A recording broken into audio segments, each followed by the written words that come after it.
Во овој блок од Отвореното студио 1 ќе третираме една тема која што за волја на вистината представува проблем мобингот, жртвите на мобингот, секако сите типови од сексуално, физичко или психичко вознемирување, односно злоупотреби на работните позиции. На овие прашања наш гостин со кој што ќе се обидеме да продискутираме е Вилдан Дрплјанин од Хелсиншкиот комитет. Најпрво добар ден и добре дојде. Добро дојде и од мене. Така. Во име на Хелсиншкиот комитет да ви се заблагодарам на поканата. Секогаш ни е драго кога ви имаме тук. Да, за волја на вистината така и да започнеме со она главно што го наметнав како прашање. Темата е исто така, само да напоменам, поставена, ќе бидат отворени телефонските линии, можеби доколку еве некој од вас сака да се јави, да си го сподели ставот или има некоја конкретно прашање во однос на работата еве до Вилдан за Хелсиншкиот комитет. И она што го најавив, ова не е нова појава, не е нов проблем, меѓутоа заслужува да се третира. Зошто? Ке ни објасниш, еве, во однос на статистиките и податоците, да речеме во последниве 6 месеци, од Хелсиншкиот комитет се разбира, какви се, Вилдан, има ли пријави? Најпрво. Само пред да одговори на твоето прашање, би сакал и многу накратко за сите оние што не гледаат да објасниме што се подразбира под мобинг, односно сите луѓе кои што не се срамат или страфиме да го пријават тој мобинг, да сватат во сушност во каква ситуација се и кога е тоа мобинг, а кога не е. Да. Значи, мобингот потекнува од англиски збор, на нашки најдобро би било да го викаме вознемирување на работно место. Во својата најширока смисла, вознемирувањето на работно место може да биде во однос на психичко вознемирување, физичко вознемирување и сексуално вознемирување. Потеклото на зборот потекнува од моб, каде што голема група на луѓе обично се концентрира кон еден поединец и го малтретира на одреден начин, односно ја злоупотребува својата позиција со тоа што има крајна цел да го понижи, односно да направи непријатно да се чувства индивидуата. Слично на етимолошкото потекло на зборот и денешниот мобинг, односно вознемирувањето на работно место и во нашиот закон за работни односи, генерално, кој што дава генерални насоки, се дели на психичко вознемирување, физичко вознемирување и сексуално вознемирување на работно место. Разликата е таа што во сексуалното и физичкото вознемирување тоа по најширока смисла експонирано. Не мора да трае континуиран период, додека законот за работните односи наметнува дека психичкото вознемирување треба да трае во континуитет 6 месеци. Како што рековте, тема која што не се зборува многу често, многу малку од луѓето и знаат кога навистина се подложени на мобинг, бидејќи некогаш мобингот доаѓа во доста заскриени форми. Честа заблуда е дека мобингот може да биде правен само од страна на шефот, односно на работодавачот. Мобингот може да биде правен од било кое лице кое што е работено на исто работно место каде што работиме и ние. Значи може тоа да биде некој наш колега, може да биде само предпоставено не и директно шефот. Да, одлично е ова да го расчистиме, бидејќи се согласувам во овој дел дека има впечаток во јавноста дека најчесто мобингот треба да доаѓа од лице над тебе, како што рековте, дали е шеф, дали е директор? Да, значи, во најширока смисла би било несакано однесување, кое што жртвата ја става во ситуација каде што се чувства непријатно, односно се чувства дека не е посакувано на работното место. Иако не мора секогаш да има одредена крајна цел, најчесто последиците од мобингот се лицето да се чувства безволно да оди на работното место, да резултира со отказ на работното место или едноставно лицето, бидејќи сваќа дека има ограничени можности, односно луѓето кои што не си ги знаат можностите во случај на мобинг, најлесно има да сменат место отколку да ја водат целата постапка, бидејќи многу ретко веруваат дека можат да се изборат за своите права во однос на мобингот. Во тој контекст на прашањето на Јана, како Македонија, која е статистиката во Македонија? Подложни се луѓето на мобинг на своите работни позиции?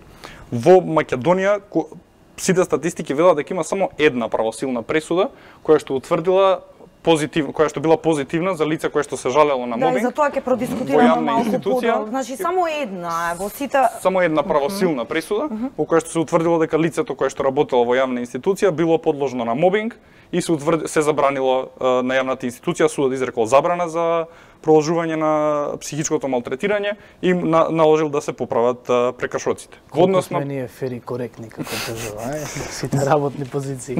Во однос на пријавите до Хелсиншкиот комитет во последните 6 месеци имаме 7 пријави. Од тие 7 пријави по разговорите со странките, само една од странките одлучи да води постапка која што започна пред некој ден, значи во својата почетна фаза е постапката. Ќе видиме како ќе бидат резултатите и во која насока ќе се одива. Другите 6 за жал се одлучија да не водат постапки, дел поради големите трошоци, кои што објективно се високи за македонскиот стандард, а дел бидејќи сметале дека нема да успеат да се изборат за правдата на крајот. Да, тоа е интересниот феномен, односно Ева, ти си многу покомпетентен за тоа да ни зборуваш. Кои се најчестите причини според тебе или Ева на ниво на Хелсиншки комитет кои што ги имате, освен финансиските можеби причини и трошоците, што жртвите на мобинг одлучуваат да не одат до крај или во целата таа судска процедура, едноставно да се повлечат? Значи, многу често мислам дека една од главните причини е тоа што постапката не е толку позната во јавноста. Може би е добро сега на кратко да ја објаснам, чисто за сите кои што не гледаат да знаат што да направат доколку сметаат дека се во позиција на мобинг, односно дека се жртва на мобинг.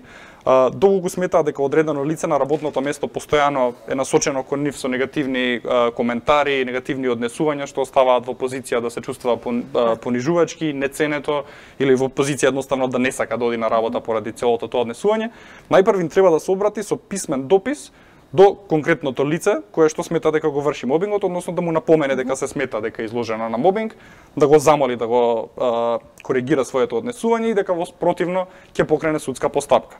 Значи, генерално нашиот систем со новиот закон кој што е донесен во 2013, посебен закон кој што е донесен во 2013 за да го регулира вознемирувањето на работното место, регулира дека претходната постапка не е задолжителна во случај на судски спор, значи без разлика дали ќе го испочитува тоа во рамки на работното место, вие во секој случај можете да си покренете работен спор, но најдобро е да си го започне тоа директно да се обратите до лицето кое што сметате дека го врши мобингот, доколку видите дека однесувањето не се менува. Можете после одреден период да поднесете повторно писмено обраќање до лицето кое што сметате дека го врши мобингот, вклучувајќи го и работодавачот на работното место, каде што ќе го известите и работодавачот дека вие сте потенцијална жртва на мобингот. Од ваквите ситуации, ваквите случувања, колку од оние сведоштва кои што пристигнуваат барем во Хелсиншкиот комитет или случаи кои што ги знаете на мобинг, колку често има фидбек на ова?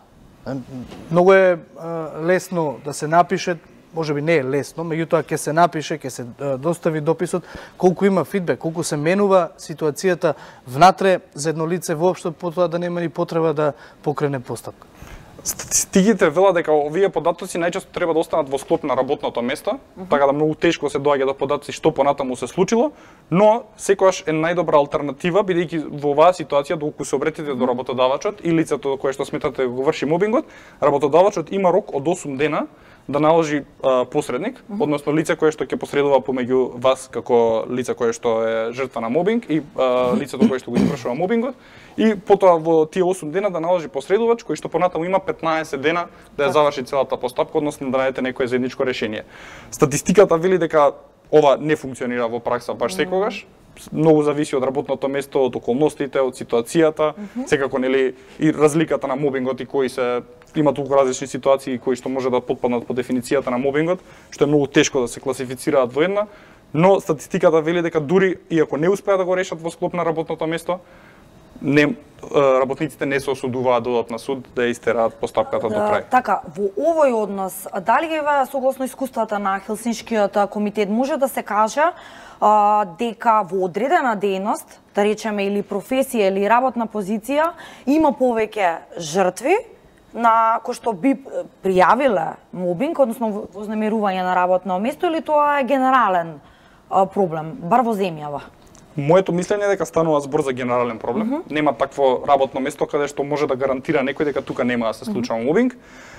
Може би повеќе доаѓаат во израз тие каде што се поплатени позициите, односно и луѓето кои што ги добиваат платите се во подобра позиција каде што и може да си дозволат да покренат таква постапка за да се заштитат во од мобинг, бидејќи во другите средини каде што платите се минимални, многу од основните проблеми на луѓето се загрозени што тие воопшто се плашат да изгубат и таа позиција и воопшто не го покренуваат прашањето. Така да одговорот би бил дека мислам дека се случува секаде, но поизразен е во поплатените индустрии, како што реков, во единствената пресуда која што е донесена е во јавно предпријатие за лице на кое што не му давале да го искористи одморот и други методи преку кои што бил изложен на мобинг и донесена е правосилна пресуда со која што е утврдена психичко вознемирување на жртвата. Само да напоменеме пред да продолжиме со разговорот дека отворени се линиите.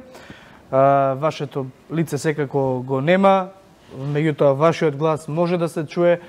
Може да побарате совет токму од Вилдан ако сметате дека можеби сте жртва на мобинга, при тоа го чувате во себе, наместо да поднесете било каква представка или да се борите за да престане тоа психичко малтретирање кое што можеби го трпите.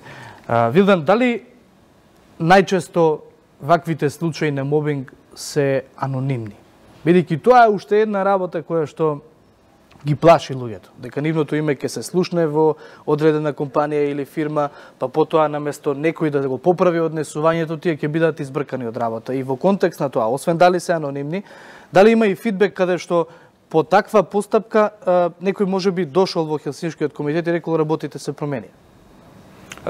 Проблемот со поставеноста на заштитата од мобинг е дека во оваа ситуација вие не можете да останете анонимен, веќе морате да посочите податоци во таа представка што ја поднесувате до работодавачот, мора да посочите податоци за вас. А барате луѓето да бидат анонимни пред се? Луѓето би преферирале да останат анонимни. Од разговорите кои што сме ги имале во Хелсиншкиот комитет, очигледно е дека голем дел од луѓето, посебно во ситуации кога највисокото раководно лице во фирмата или организацијата или претпријатието е засегнато, во сите тие ситуации бараат да останат анонимни, бидејќи секако се плашат дека ќе го загубат работното место и покрај тоа што законот за работните односи гарантира дека лицето кое што ќе побара заштита не смее да биде избркано од работното место, верувам дека голем дел од работниците, како што впрочем не може ни никој да гарантира, дека тие лица на вистина нема да го загубат своето работно место, бидејќи сепак станува збор за лични односи, кои што е многу тешко понатаму да се вратат во својата првична состојба доколку се Вилдан го спомена во теков на разговоров и законот донесен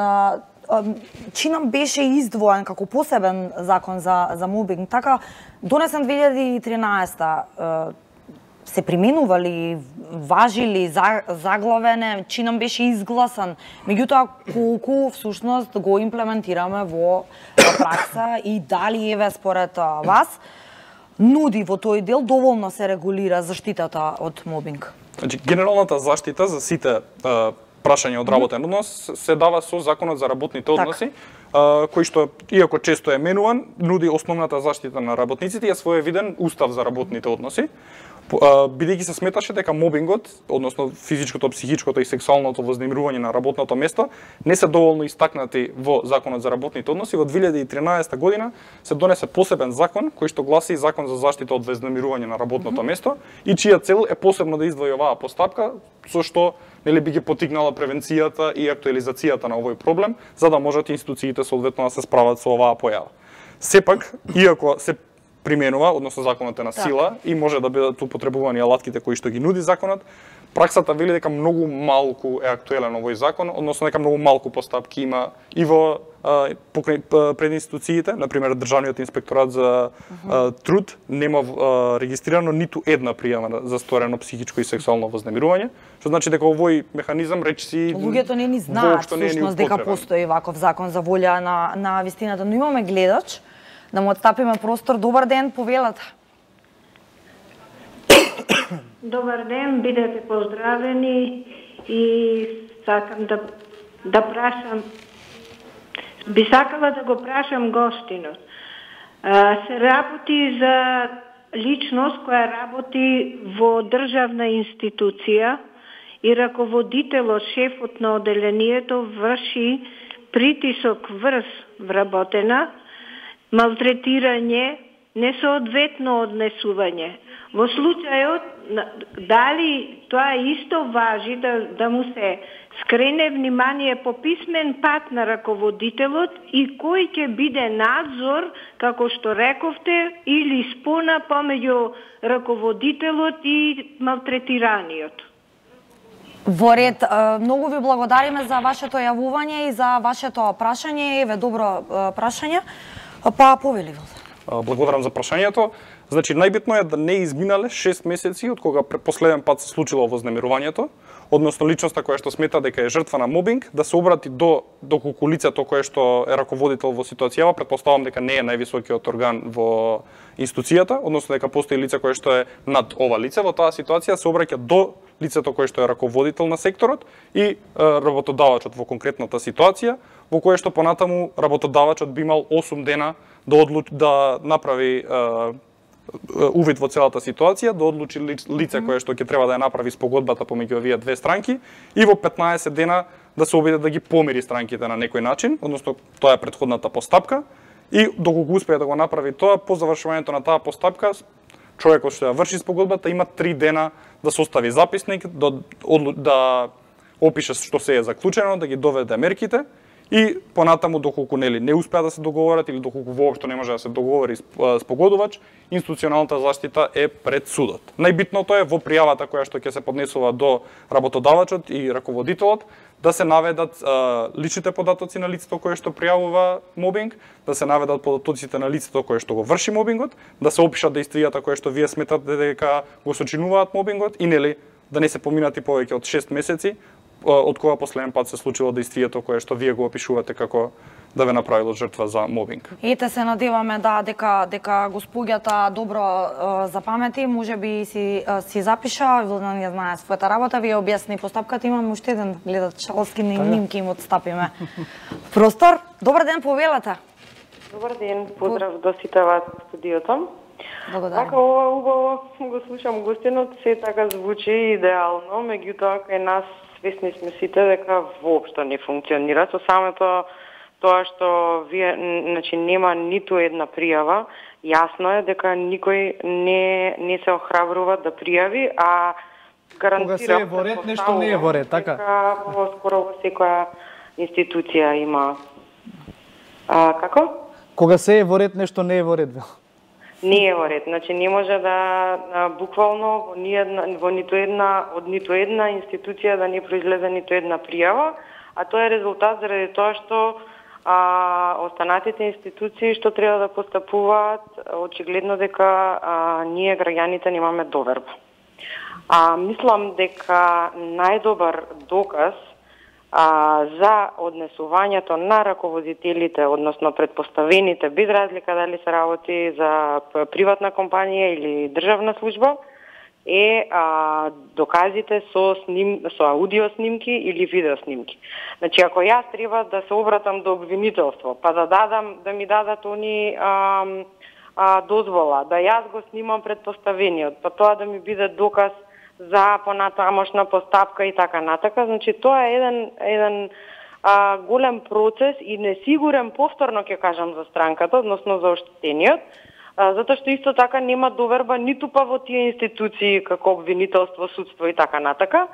Мислам дека тука треба малце да се, како Хелсиншки, една иницијатива, не е лошо да речам да може и оние наши да доставуваме наши приватни снимки, лични снимки да ги земаат предвид како доказ, бидејќи не секој е сигурен дека ако пријави во обвинителство дека утре ден таа снимка, односно тие информации нема да бидат пренесени во институцијата каде што лицето има проблем.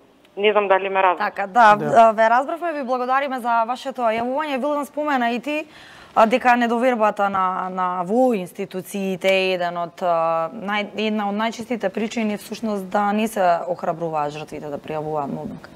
Се согласувам целосно во однос на недовербата кон институциите.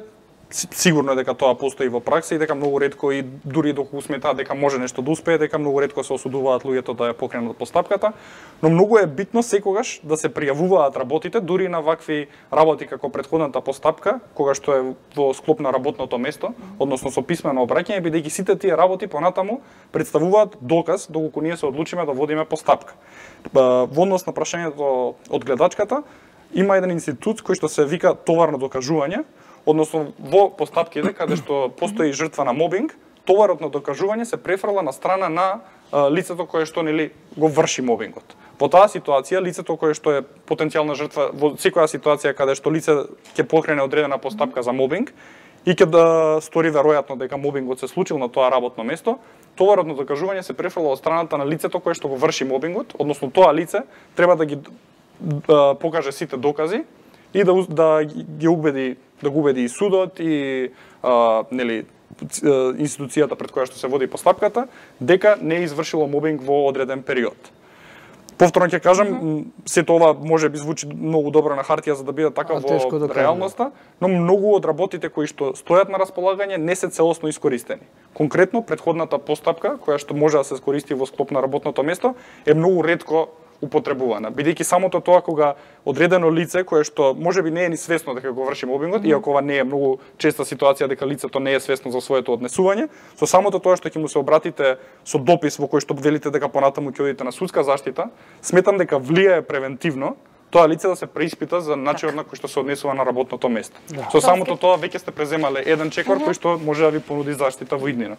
Да, треба полека да го заокружувам овој разговор, имаш можеби прашање. Моето последно прашање, барем ако Јана праша дали во одредена дејност, во одредена област на работа има најмногу пријави за мобинг, ти спомена неколку лица со кои што сте разговарале во Хелсиншкиот комитет, мене најмногу, односно ме интересира дали најмногу се пријавува психичко, физичко или можеби сексуално вознемирување. Јас на некој одговор веќе се сомневам кој од овие, но повеле. Сметам дека од овие малку пријави што ги имаме, најчесто се случува да се пријавува психичкото вознемирување.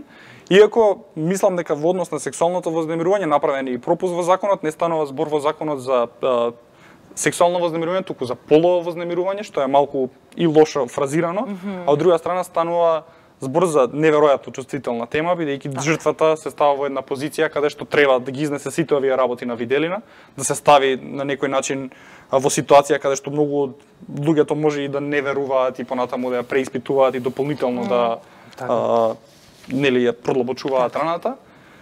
Во однос на физичкото вознемирување, нели исто така од тие ситуации или работникот веќе го сменил работното место или воопшто не стигнало до... најчести се психичките. Најчести се психичките вознемирувања. Очекуван беше одговорот.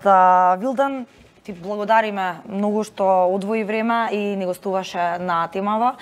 Секако здрави Боже за друга тема. Тука сме. Чаловски, ние продолжуваме. Така, ние правиме овде една кратка пауза и се враќаме со анализата од светот со колегата Дејана Доновиќ.